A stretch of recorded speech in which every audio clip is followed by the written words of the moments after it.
think we're about ready to get started. My name is Chris Thompson. I'm the founder of Sharatoga TechTalks. We've got 3 great presenters tonight for you. So I think we'll probably end a little bit earlier. But first, as you all know, I'd like to go through a couple of different announcements. Meetup milestones. So we now have 830 members, and that's up from 792 members back in September. So we're now doing Tech Talks every other month. So that's a pretty good improvement. We now have 600 Twitter followers. That's up from 577. So that's a little improvement. Here's the stat I'm real proud of. We have 24 YouTube followers, YouTube subscribers. That's really great. We're up from 23 2 months ago. So we're just, really chugging along there. Like I always mention, we're recording tonight's meetup. So if anyone doesn't want to be on camera, don't come up in this general area. Video will be posted to our YouTube channel whenever I feel like it, in the next week or so. And we are going to try some pretty cool new software that Mubs may or may not be involved with, that I'll be tweeting out some things whenever I upload the video. So if that wasn't vague enough, come talk to me afterwards. If you are tweeting tonight, we ask you to use the hashtag Sharatoga Tech, which I used to have up on the screen, but I don't. You can put it up there if you want. So normally we see if there's any kind of announcements, so I actually have 2 quick announcements. So I'm not sure if, how's this for specific, right? If you live in Boston Slot School District and you have small children, there's a codeathon going on this Saturday. I'm taking my son to. They're using Scratch programming language, which is created by, I think, Code.org and MIT's Media Lab. And they're teaching 1 through 5th graders to code for the first time using kind of object-oriented. I don't know what that means, I'm not a developer. But anyways, so it's pretty exciting. So I'm going to try and teach my son to code, not knowing how to code, but knowing how to design software. So let's see if you can follow that. And next, Steve has graced us with his presence tonight. Hi, Steve. Wow. Yes. So, and I've got an announcement right here. I did make this up. I was going to announce it whether you came or not. Steve's got a Saratoga Tech out on Tuesday, December 6th over at Mary Monk. Great event, no agenda. I had requests for name tags. Actually, this guy right here, Eddie, would like to see name tags. No? Vetoed? All right, I tried, Eddie. But it's a great event. You definitely should come out. It'll be a lot of fun. And that's it. So our first presenter up tonight, and you're going to see a theme because people presenting tonight have presented 3, 4, 5 times perhaps. First up, Max. Howdy. I'd like to specify that I am the most qualified person that was available as of like midnight last night. So if you don't know me, which is very unlikely based on the number of times I've presented and who most of the people in the audience are, my name is Max Walker. I'm the founder and CEO of a tech startup here in Saratoga called Windrush. We're a small data visualization company, hoping to be a big data visualization company. We are Techstars alum. I talked about that last time, so I'm not going to go into that too much. And I was also complaining about it to some people at the table over there, so definitely not going into it. And before I get started here, I do want to mention another event that's happening tomorrow night. Bruce is in the back there, and he's more knowledgeable about this than I am since his event, but I will also be presenting there. And this is the Data Analytics and Modeling Improving Performance to Professional Standards meetup. TechSmart in Malta. It's a really awesome building. If you haven't been there, you should go to the meetup because of that reason only. But also it's going to be a great meetup. It's going to be a bunch of really cool people from big companies. I think Google is sending someone out, and there's some other people there that are going to be on the panel. So it should be super cool if you're interested in data at all. Awesome time. If you're not, you're going to find my tech talk that I'm about to do really boring. So I'm sorry. Can't wait. So what I'm about to present has nothing to do with my company in any real sense, but I'm a fan of a pretty cool video game called Hearthstone. Does anyone in the audience know what Hearthstone is? One person knows what Hearthstone is. Awesome. Definitely the right audience for this. So Hearthstone is like a digital trading card game, is the best way to describe it. So if you or your children or your unfriendly nephews or whoever ever played like Pokemon cards or Magic the Gathering or Yu-Gi-Oh or any of those things, it's like that but on the internet, so you don't have to go into a smelly basement to play with other people. And so I did. You can if you want. You can be wherever you want. Actually, Wi-Fi might be a problem. Myself and a lot of my sort of friends and colleagues are ranging from competent and competitive Magic the Gathering players to my colleague Ethan, who's in the audience here, who is a Magic the Gathering Pro Tour competitor, which means he flew to Australia to play, was flown to, sorry I should specify, to compete in a professional Magic the Gathering tournament. And we started getting into this game because it's cool, and like anyone who tries hard at games, or try hard, we care a lot about winning and a lot about seeing what wins and what works and what doesn't work and those kinds of things. And because I'm also a data visualization nerd, I wanted to like try to figure out how to talk about that stuff in a way that makes any sense to people. Because basically in card games or sports or whatever, the way that you know what works and what doesn't is incredibly complex statistics that try to capture a holistic picture of the success or failure of different strategies, different players, different games, whatever. And I was sort of vaguely interested in this, but it's like any project, getting access to data is always the hardest part. Like if you want to do something with data, you have to have the data, and the data is way harder to find than it is to build something with it. But we randomly ran across these guys that build a tool for the game Hearthstone to track just a bunch of statistics out of the game. And they have like 25 million people using this thing, which is a small fragment of the alarmingly large user base of the game itself, but it means that they have a huge amount of data. They're recording, I think it's the number they told me was 100,000 plus games an hour are being tracked with this thing. They're getting statistics out of all of these, they're getting huge amounts of data. So they know everything about this game, right? But they know it in a way that's completely useless. It's all big data where they have huge amounts of data that doesn't actually mean anything to anyone normal, even to the guys that are running it. They're just sort of like, okay, well, column A7 is 33% in this situation, which means something. I gotta go look up what that does in the code and how this works. And so they've struggled to present this as a cool thing to people. Like they can say, we're collecting all this information, and people are like, wow, that's a lot of information. And they're like, what do you learn from that? What's good? And they're like, stuff, right? Like, we have a lot of data. So what we did, or what I did, was basically go in and say, okay, we have all this information, let's build something actually cool from that. So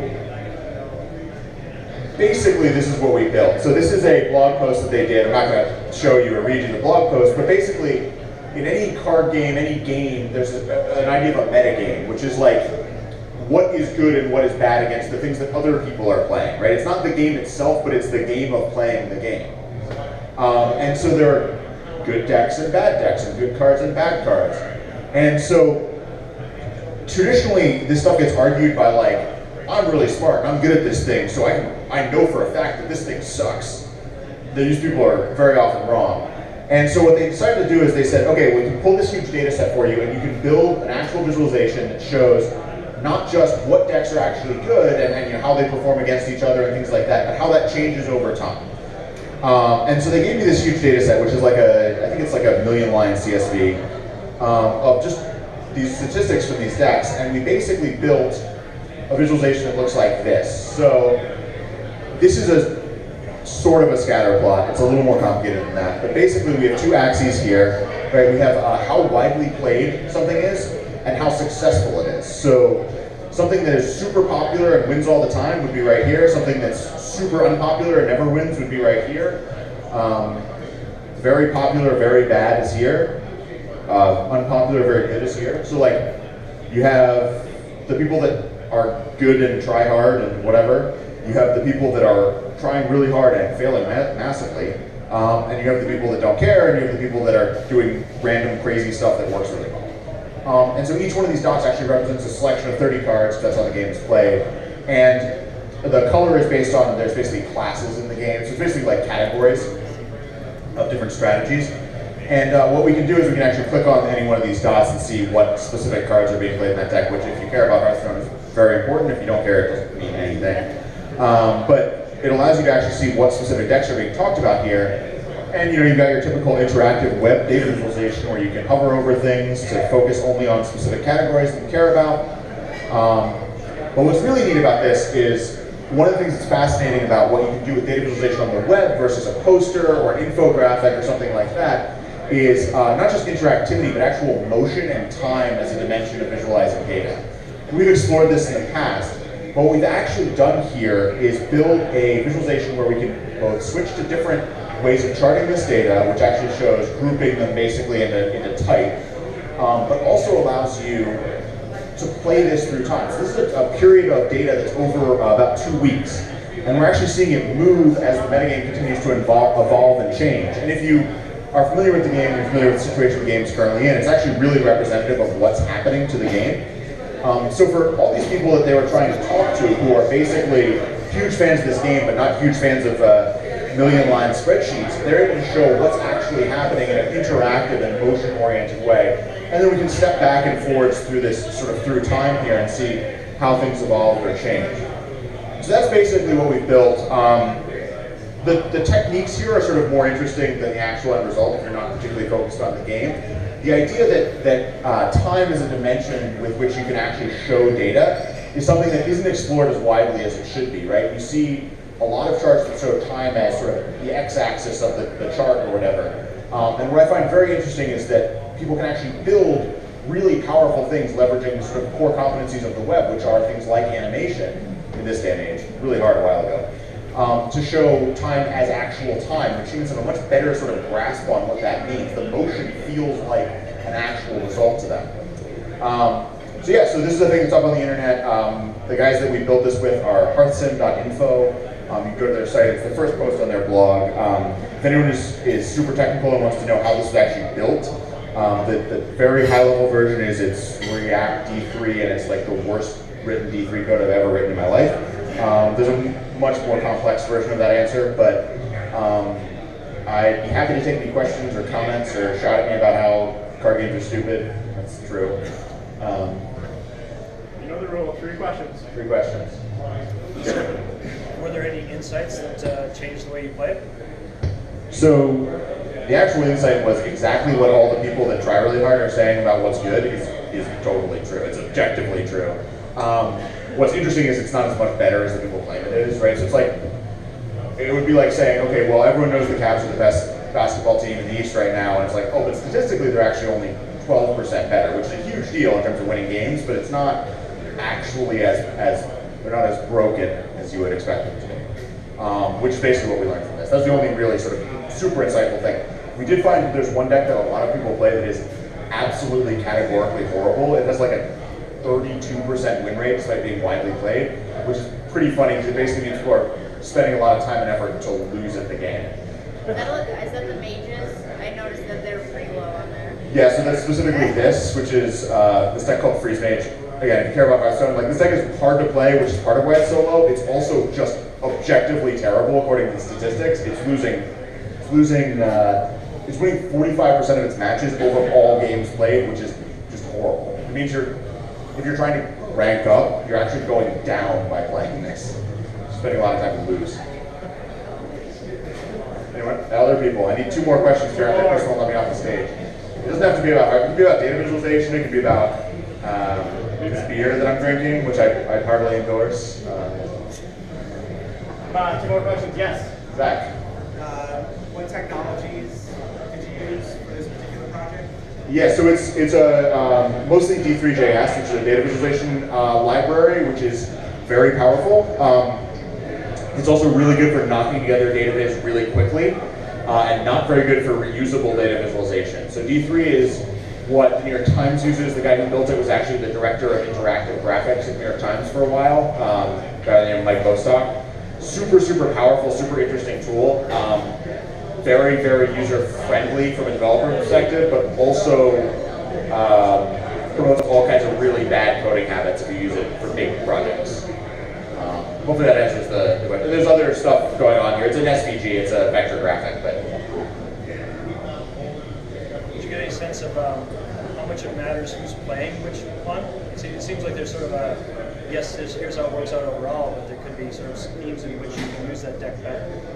Yeah, so I didn't have, because I'm not a member of the actual company that's tracking this stuff, I don't have complete access to their raw data, and what I got was basically a slice. They excluded people under rank 15, so the ranks go from 25 to basically 0. So anyone under rank 15 is like, somebody who cares a little bit, but not very much, doesn't play a whole lot, that kind of stuff. So we're sort of excluding the people that are like just kind of doing whatever. We're also excluding decks that were only played, a couple dozen times. These are I think, 75 wins or more the deck has to show up on this graphic.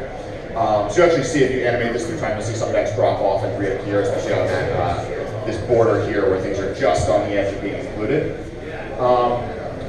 I think that there's some really interesting statistics you can show on a player level.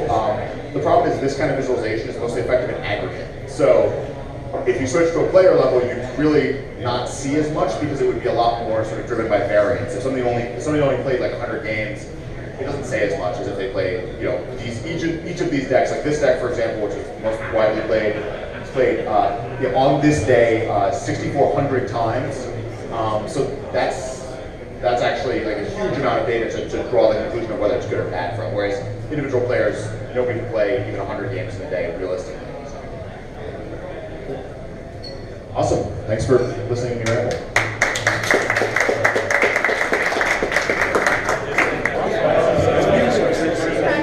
I hate to interrupt when people just start talking, but next up is Mubs. He's got a great presentation. And then I think we'll break for like 5 minutes and go get a refresh from the bar. And then we'll do our last presentation. So without further ado, Mubs. Hello everybody. I think most people know who I am as well, because I've been here before, once or twice. So I'm going to be talking about, well, not shipping containers per se, but shipping software, shipping in particular side projects. And I just wanted to kind of give a shout out to everybody who is making stuff, because shipping things is hard. You kind of talk to people, you gather requirements, you kind of figure all that stuff out, and then you got to actually write code, and hopefully you code the right thing, and then you ship it, and hopefully people like what you made. But having worked on a lot of side projects of my own, I found that actually shipping side projects is even harder than shipping projects at work. Because when you're shipping side projects, you're kind of on your own, you've already worked 8, 10, 12 hours a day at work, you go home, you don't really want to do any more work, but you do anyway, because it's fun, at least I think it is. But it's hard, and if you don't know me, I am Mubs Iqbal. I have been coding since I was about 8 years old. I've been doing it professionally for about 20 years. I worked at a whole bunch of little startups, agencies. I worked at Arcuri here in Sharatoga for a while. Now a freelancer. Worked with some companies out in San Francisco, a couple down in New York, one in Austin. So even though they've been in upstate New York, kind of work all over the world. I'm on Twitter at Mubs Iqbal, and I blog not very often. If you want to read it. So I want to talk a little bit about the process of shipping a side project, and this is the way I build side projects, and it may not work for everybody else, but I am the #1 maker on product code, and people do ask me, how do you build stuff so fast? And so, hope you'll find out. I have a pretty simple process, I think. It starts with an idea, and the idea is usually a problem that I'm having, and that leads to hopefully coming up with a solution to that problem. And then you try and figure out, well, this is a big solution to a problem, how do you whittle it down to something that you can actually implement, and then you kind of plan out that build, you do the build, then you launch it. That's a pretty simple process. There's one other step though, is sleeping, because while you're doing all this stuff, you don't actually get to sleep very much. So once you launch, you actually get to sleep a little bit. But rather than talking about abstracts and just, side project this and side project that, I thought, well, why don't I actually talk through an actual project that I'm working on right now. And it's called Status Links. It's not live yet, which is kind of cool that we can talk about it now. Maybe it'll change after we have this talk. And so what's the idea? Well, the ideas usually come from scratching my own itch. I have a need for something that's not out there. I see a problem that I'm experiencing, and so I try and find a solution for it. And one of the reasons I really like structured management is that I know when I build this project, I'm at least going to have one person who's going to actually use this piece of software. So for status links, the idea originally came about from that horrible question, why is my website down? And it happens from time to time. You know, everybody has hosting problems and website problems. This actually used to be a very easy problem to answer. Because there's really only 4 reasons that a website might appear to be down. Either you couldn't get to your server because there was networking issues. Maybe there's a problem on the server itself, it was out of RAM, out of hard disk space. There's a problem with the website code itself, so you put something out there that isn't working. And of course, my personal favorite when people tell me that my website is down. It's not actually down, so I spend a lot of time trying to figure out why it's down, and it turns out it's not. So that's not fun. But things aren't so simple anymore. When we build applications these days, they're very complex pieces of software. They rely on a whole bunch of other services now. Like, for example, if you're taking credit cards, you're relying on Stripe. If you're sending email, you're using MailChimp or Mandrill or those kind of things. If you share weather information, there's an API we pull weather from. If you're hosting somewhere, you're using Amazon to kind of host your services as well, or Amazon to send email, or all sorts of things like that. So when the website's down now, it's not always just what's wrong with the website, it's also what's wrong with all the things that I use. And so how do I find out if they're down?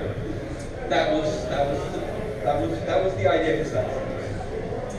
And so the solution was, well, wouldn't it be great if there was a service that told you when the things that you use to build your website are up? So it would just be a web application that monitors all these services and sends you an email, sends you an SMS or something like that. Really simple idea. But when I thought about it, I was like, well, that's actually going to be quite hard to build because you have to integrate with all of those different kinds of services. How do I find out if Amazon is down? How do I find out if MailChimp is down? How do I do all those things? And I could build it one, but then it wouldn't be very useful if I was only integrated with one particular service. And one of the things that I try and do with side projects is I try and keep them small enough so that I can launch them within about 2 weeks worth of work. And so trying to build something like that would have been a lot more than 2 weeks worth of work. So I kind of sat down and was like, well, what's the problem that I'm trying to solve, and what's the MVP to kind of solving that particular issue? So instead of trying to monitor all these services, how about we just make it easy to find the status of those particular services? So how about we just have a web page or something like that where you can go and say, look, I use these services, I think they might be offline, what's the status page for those? Or if they have a Twitter account where they tweet about their status, how do I go find out all these things? So I found most of the services, they do have status pages, but they hide them. You know, it's very hard to kind of find out what is the status page for this service, and sometimes you have to go dig through your old emails when you signed up and they tell you what the status URL is, or you have to go searching around. But I was thinking, well, I can start with that, and then I can always add to it, right? Like, we can start with a little MVP, and then managing scope, we can say, well, if that works, if that's successful, people like it, we can make it easier for people by you can build profile for your website, and you can say, look, it uses these services, so you can very easily find the services of that, and then you can get to 1.0, which is, now that we know what services you use for that particular website, we can actually then alert you on this. You can kind of stagger that. Next, I plan out my build. So, what do we need to build the actual solution that we've scoped? This is going to be determined by your skill set. Not everybody can code, not everybody can do web design. Maybe you have a friend who can help you out, those kind of things. Me personally, I try and do everything, at least in the first version, and then I call in some friends who can help with some of other things. But if you can't code, you can try some no-code solutions. When it first launched with just a blog, they would just update their blog every day with here's the new of the day. Craigslist when they first launched too was just an emailing list where people just send back full emails. So there's a bunch of different ways that you can do the same thing. And even for status links, the sort of idea was that you could make that as a blog too. Each page could just be an entry in the blog for a particular service, which would have links in it, etc., etc. You don't have to write code to make your MVP. I do try and tell, one of the things I try and do is, when I'm building my MVP though, I do try and keep an eye on what is version 1, what is version 2, so that you're not taking yourself down a path that is going to end up meaning you have to scrap the MVP entirely.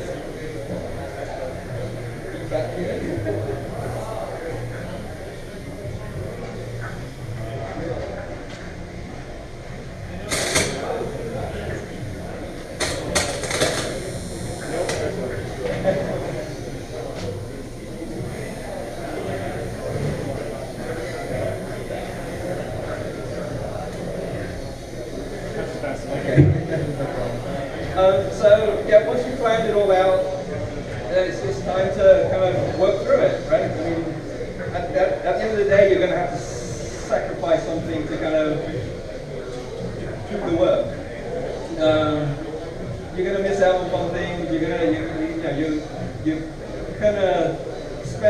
be spending time at home when your friends are out, and you're going to be working on things. And but that's okay. I think it's okay to kind of solve your own problem. It's going to be easier to kind of keep yourself sort of on the path. Okay, I need this thing. It's going to make my life easier. So in the long run, it might actually save me some time as well. And at the end of the day, as I like to say, it's just fucking to it. Once you've gone through that part, and that's like I said, it depends on the actual project in terms of what you have to do. But hopefully at some point you're actually ready to launch this thing. There's lots of different ways to launch things.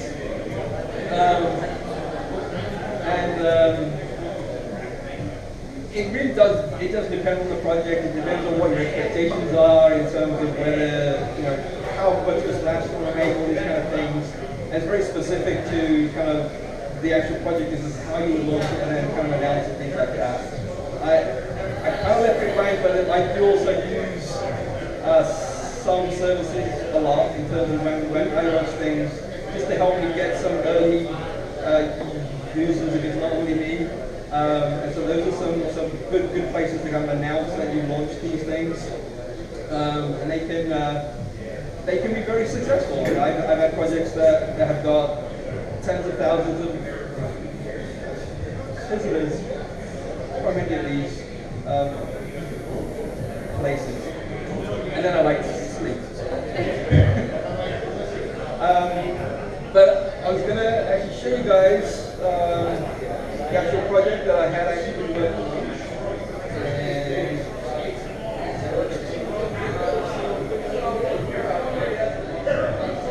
So this is the actual project that I was working on, and so you can see that it ended up being a very simple page. It was actually just a one-page website in the end. There's a whole CMS that you can't see, which will let you enter in all the services and kind of configure their addresses and things like that. But the idea was to keep it very simple at the beginning, so you can literally just come in here and say, well, I host my site on Solution, and then it will kind of give you the links of those, and then you can just kind of click on that to see the status, to see if there's any outages, and things like that. But that was it, very simple. One of the keys is very clean, very easy to use, and that hopefully make it easier to add to as well. That was very simple, and that was my next little side project that hasn't actually launched yet.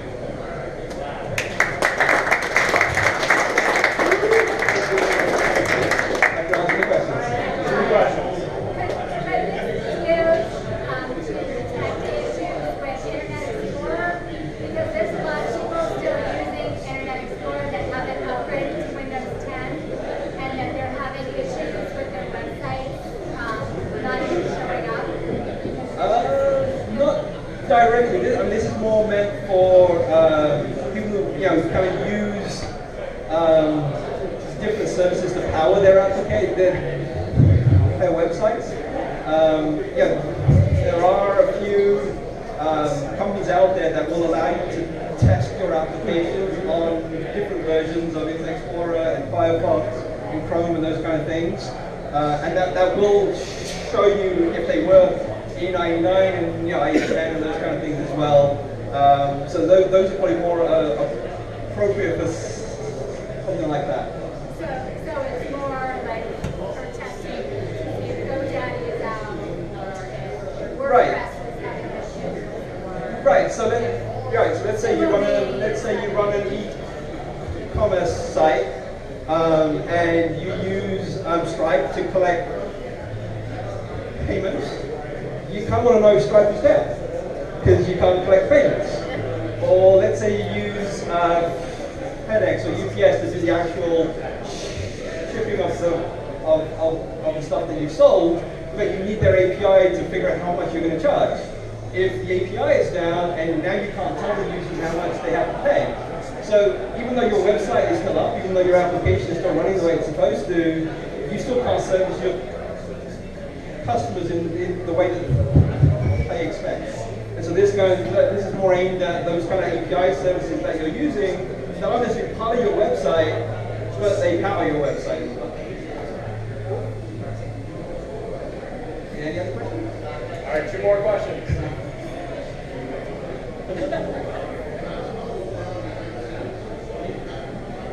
Nothing? Doesn't have to be related to this. Max. When you're starting a side project, how do you pick a technology and technology? Do you pick what's cool? Do you pick what you want to learn? Do you pick what you know best? It really depends on why I'm starting that particular project.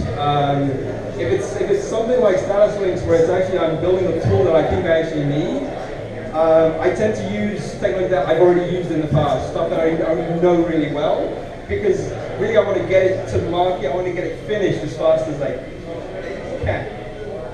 If it's just something I'm doing for fun and I'm just like, well, it'd be nice to try something new, then absolutely, that's a lot of my side projects are, I haven't built anything in Vue.js, which is a front-end JavaScript framework, for example. I just did a side project just to use that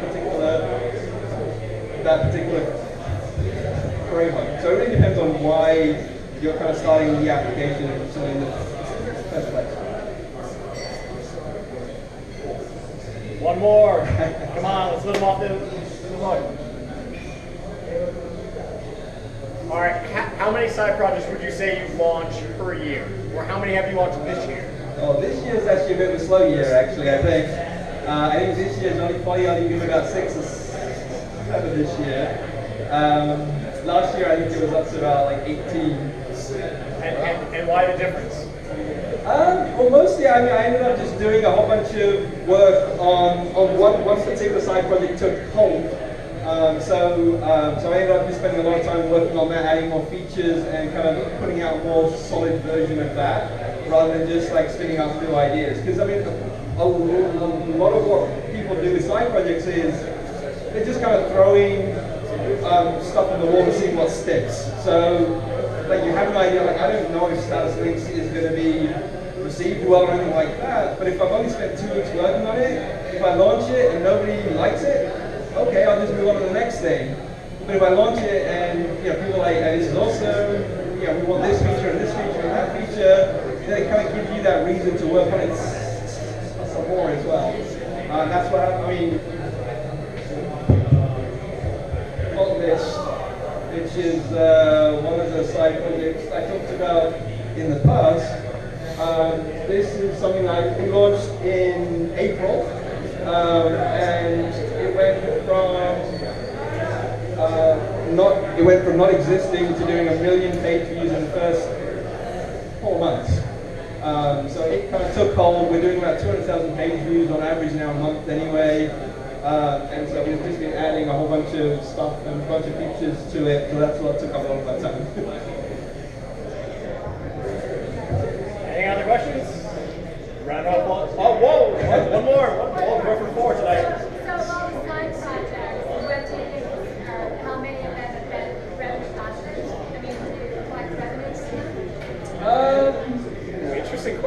Yeah, no, that's a good one. I mean, I don't typically, most of my projects aren't really aimed at making money. They're more kind of experiments with, you know, is this something that people will like? Is this a service that people are interested in? I would say of the ones that I thought would make money, there's probably 4 or 5 of those that I actually thought, yeah, this is something that hopefully will turn into like a full-time job or something like that at some point. 2 of them are actually cash flow positive. One of them is kind of teetering on the edge. And so yeah, but I think that, you know, it kind of goes back to Max's question a little bit in terms of like, you know, what technology you're using. The same way, it's why are you building this thing? And part of it was just to get my name out there in terms of, I just launched a whole bunch of projects. Now, you know, people know who I am. People come to me to do freelance work for them, you know, those kind of things. So it's more of a marketing tool than a, let's go and actually make some funny aspect. But actually, Hotlist is actually cash flow positive now, which is nice, and we're actually making money every month as well, so that's nice. Still not enough to pay the salary full time, but hopefully at some point. All right, round of applause for Mubs. Thank you.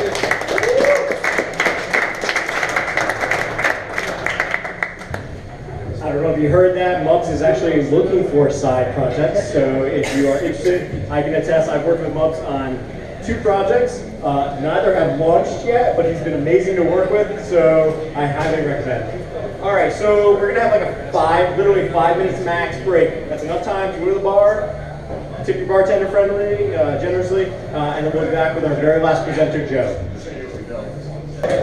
All right, that's usually my line, but all right, so next up is Joe. He's going to do a presentation kind of like the UX of VR. So Joe was gracious enough when I asked him like 2 minutes ago to throw together a list of presentation, so I hope you all appreciate it. Woo, Joe. All right, guys, so my name is Joe Arcuri. I'm the Director of Design and UX at over at And today we're going to be talking about the UX of VR. So let's get rolling. So how many of you guys in the audience have used a VR device, VR goggles, know what it is, are excited about it? That's not too bad. All right, great. So the first thing we're going to talk about is like, what is VR? For you guys who are a little behind the loop. So VR, virtual reality, is when you immerse a user into a digitally simulated reality and artificially create a sensory experience, which would include sight, sound, smell, and hearing. Smell, we're not quite there yet, but that's the full experience to really hit all the senses. So, what does this all mean, right? So, for a lot of us, this used to be virtual reality, right? We would go to a mall, we would see something like this, and we would try it. It would be way cool, but it's far out of reach for having it in our living rooms, right? But now, it's definitely a reality, right? I mean, with HTC Vive and PlayStation and with Google, it's definitely within reach of consumers. It hasn't really gotten the mass consumption level yet, but it's really close. So let's talk about how VR works, because that's really important when you're building a UI for VR, really to know how it really works, because it's very different than building a UI for a flat screen. So the first thing you have to know that it tracks your head, right? So like Google Cardboard, it tracks your head movements. That's the most basic tracking.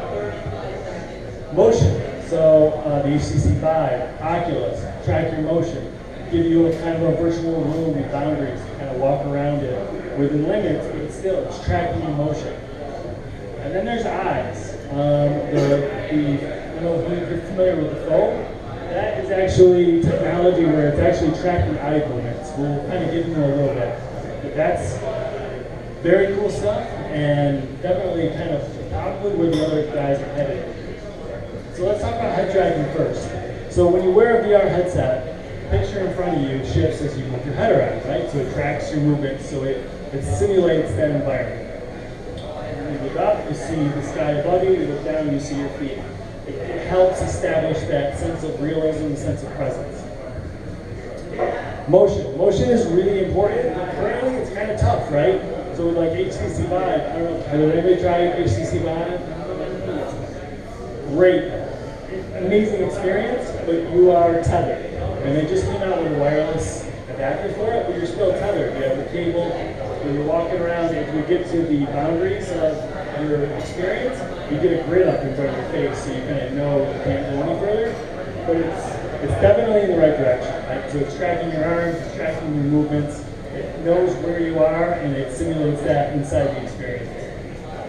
Eye tracking. So like I said, Fold tracks your eye movements. So what the Fold is doing is like you're in a game, and you're looking at different people, say it's a shooter game. You're looking at different people, it sees your eyes, and tracks your eyes on where you're looking, and it will shoot, just like a controller. When you hit B or you hit X, by you looking at certain targets, it locks on and it knows where you're looking, which is very cool, but definitely a different experience. So with that in mind, we're going to talk about 360-degree design thinking, because it's designing for that full immersive experience is totally different than flat experience. It definitely presents a lot of challenges, right? I mean, instead of you're designing for like a mobile screen or your desktop screen, you have these boundaries. But with 360, it's almost a natural instinct to try and fit everything in that field of vision, when you really kind of have to account for the user to explore around them, right? They can look around, they look up, you kind of really have to make sure you use the full width of the area around the user. But it does present some challenges. So one thing really to remember is really need to leverage perspective, right?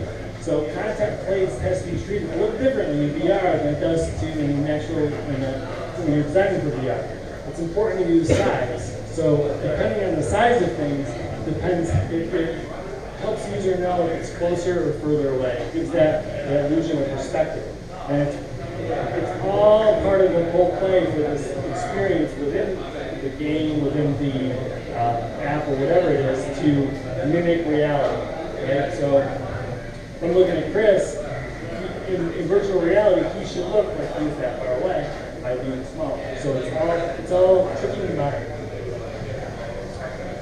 Another thing really to keep in mind is using your full field of vision, right? As humans, we kind of know we want to look at something, we turn our head, we look at it. But when we're playing a game, it's kind of natural to almost rely on our joystick and not think about turning our head. Same as designers, right? We're designing a website, we have these boundaries set. So when you're designing a 360, it's really important to know you have this full 360 to kind of work with. Let your user explore, let your user kind of experience that 360 degrees of content that they're normally not used to. So designers often tend to really force shoot these solutions in that 3D space. And it's kind of understandable, right?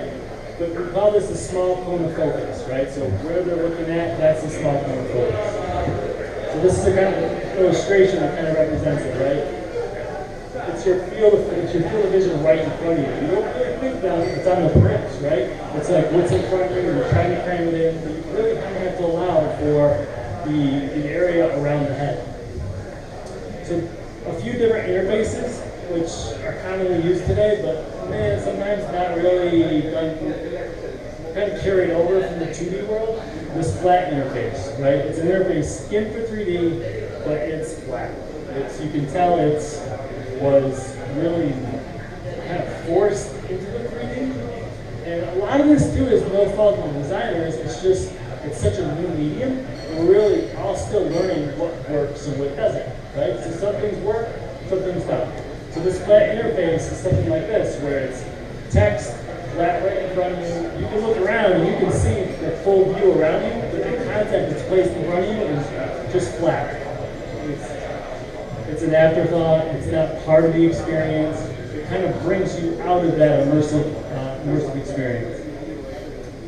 This is another example where you're looking at a bunch of different websites and they're kind of just flat in this plane in front of you. It definitely hurts the experience, right? You don't know, you don't feel like you're inside something. It kind of still looking at it. I don't think about it.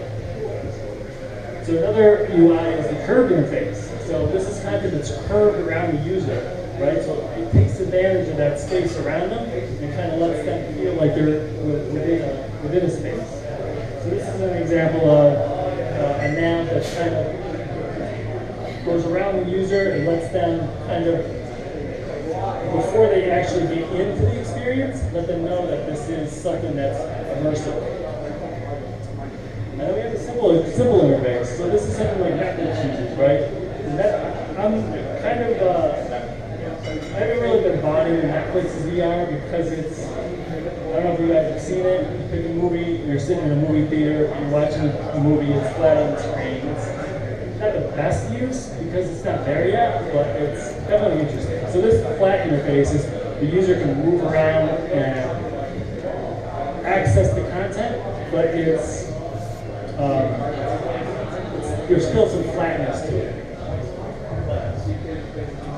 So now we get to the surrounding interface. This is the surrounding interface. It's all around you. It's easy to select content. It can be pushed out from immediate view, but it's still accessible, right?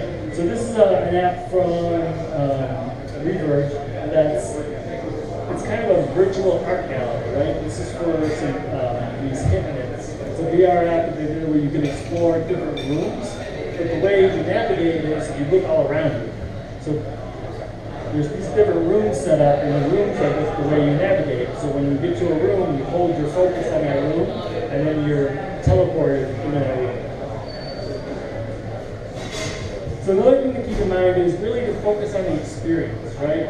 Virtual reality is immersive. The design and internet should support and enhance that user sense of presence in that virtual environment. But there's some things that you really need to avoid and just at least keep top of mind.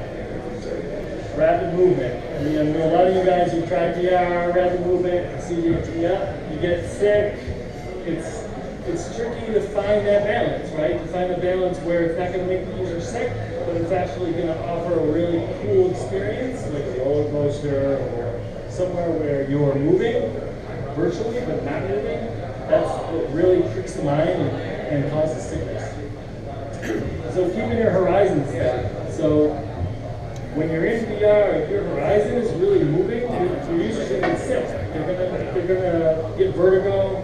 They're gonna have to hold on to things. It really affects your brain. I mean, if you've never had vertigo in VR, it's a pretty crazy experience, pretty crazy feeling. So keeping your horizon steady will kind of help you kind of set the pace for your user and not get sick.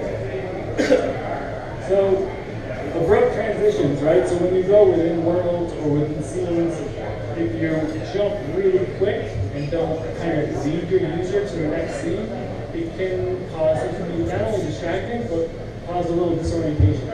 So you really, the key is for your user to always know where they are within the game or within an app. By doing that, they can get kind of thrown. It's kind of like say you're in the spa, and all of a sudden you open your eyes, you're downstairs. How'd you get down there? What's going on? Where am I now? It throws off their sense of presence.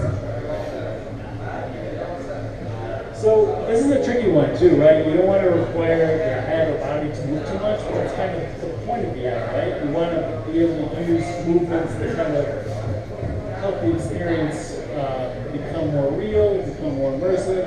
But if it happens too much, it's a little overboard, overbearing, and could cause your users to kind of abandon the app. This is a big one: 2D and 3D GUI. If you're going to design in 3D, design in 3D. If you bring in 2D art, it hurts it all around. It doesn't make it feel immersive, and it just causes your users to know they're not in an immersive environment. They're in VR, and having that 2D art within it causes disorientation because it's pretty shocking to the experience. So this is a really big one too. You want to keep your information on screen kind of pretty low, right? Because I don't know if you ever tried reading in VR, it's not easy. So you want to keep your information low, your screen, your objects kind of at a minimum, but really help your user know where they are, but not give them too much information. because, you know, not everything has to be in the view. Like, go back to the small form focus, right? You have more than just your initial form focus as far as putting features. Real world cues. This is really kind of a big kind of topic of discussion later too. Apple kind of does their schematic design to kind of help teach people how to use a mobile phone, right? Was that a value button that looks like a value? Was that a switch that looks like a switch? So they actually know, oh, I can put this up, I can do this. Same kind of holds true in VR, right? People are really new to it. They're really new to how to interact with it, how it works. So using real world cues, like if they have to go through a door, they have to open the door. Or they have to turn something on, make it like they did turn a switch. Until there's a standard on how to build your UI, build these interactions, which there really isn't yet for VR because it's so new. Using these real world cues is really kind of helpful for the users. This is another really bright scenes. The light on your eyes after a while is really intimidating. So having these breaks in the experience kind of helps the user kind of take a break. One really big thing about VR is that you lose your sense of time. And there's interviews that I listen to where there's guys who say, I thought I was going to go in for a half hour, and 6 hours later I was coming out. There was no sense of time, you kind of lose it. And you know, having breaks in between these bright scenes that you have helps your users kind of take a break from all the brightness and move on to the next. So kind of in closing, you know, VR, believe it or not, is really gaining strength. It's really cool to see it kind of blow up. Kind of like the smartphone. You know, I mean, we all saw when the iPhone came out, it was very exciting, and then it steadily grew and grew and grew until where it is now. VR is on that track. It really is. And it's kind of cool to see companies like Google, HTC really kind of embrace it and put these products out. Hopefully Apple can kind of get on the background. I think they're more into AR than VR, but it's going to be a very cool thing to see where it all goes.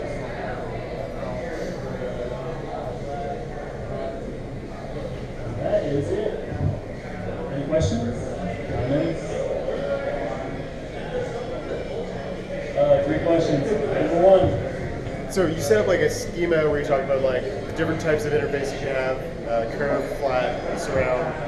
But before that, I saw like a VR interface where it was somebody's hand, right? And they could move the hand in 3D. Like that doesn't seem to fit into that schema. It's a little different. Yeah, that was created by Leap. And what Leap does is, have you ever heard of Leap Motion? No. Leap Motion is this little device that you put in front of your computer and it tracks your hand movements. Okay. Right? And a lot of people have connected that Leap Motion to Oculus. So it will track your hand movements in VR, which is great. It's very cool. But it definitely adds another level of complexity because you have this very small window of tracking movements where it tracks your hand. So you can't really walk around. So if you like turned around, it wouldn't be able to see your hand. Right. And actually, some people have actually put it on in front of the Oculus. So Okay. you're looking at your hand, kind of pulling that beam out. So yeah, that was a little bit different. It's more experimental. But you know, everything really is kind of experimental.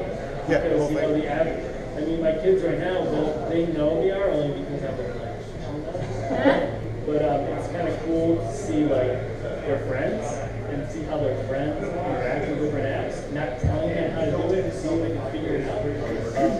Yeah, it's cool. Some more. Joe, do you have any guidelines about text? How to handle text? Text. I mean, I would say that if you know your user has headphones on, audio would probably be best. Just having these stuff on the screen, right? They have like instructions or you know if there's guidance during the app. What I would say is really text. And it is really hard to read. No, I know. You're right now. I mean, especially in that sort of experience where the user's doing something, it's almost helpful to have audio cues to help them walk through it. You know, it's things increase, you can say, can we say that again? And then you leave it. So, yeah, I would say as little as possible, but if you do have to use it, big. Yeah, not too big. Yeah, you guys. In the back, one more question from the back. Chris?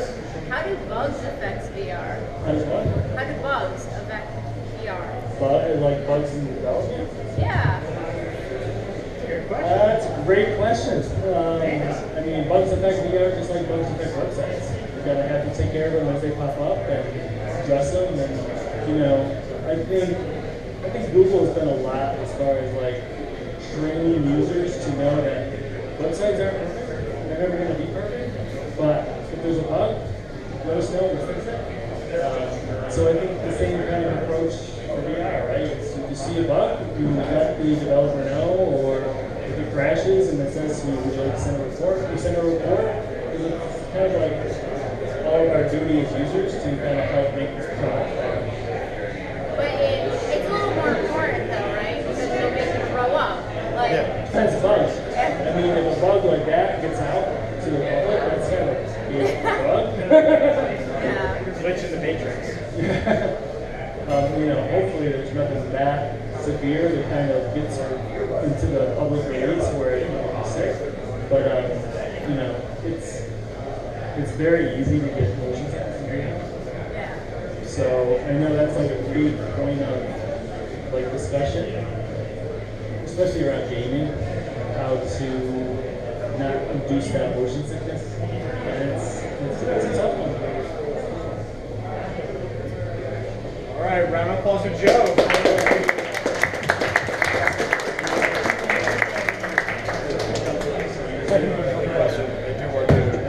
All right. How many of you have been here for 2+ years? How many of you saw Joe's first presentation, which was about Oculus Rift? 1, 2, 3, 4, 5, 6, I know, 7, 8. Could be 8. So yeah, so for our very first Sharatoga TechTalks, Joe came, he gave a demo of Oculus Rift. We had like 35 people in a room that could handle like 30 people. There were 30 people lined up at the end to do the demo, and it was that demo where you get to the edge and you could jump off. I jumped off and I lost my shit. Ridiculous. I had like vertigo. I almost threw up. It was my first time on VR, and I was addicted. So anyway, so I want to thank everybody for coming out. We're going to take December off because it gets a little crazy around the holidays. We'll be back January 16th, 18th, third Wednesday of January, basically. We've got 4 presenters. We got a full house. It's really great. I'm excited about that. We can only keep doing this if we have people that volunteer to do presenting. So we're going to do every other month, so January, February, and March.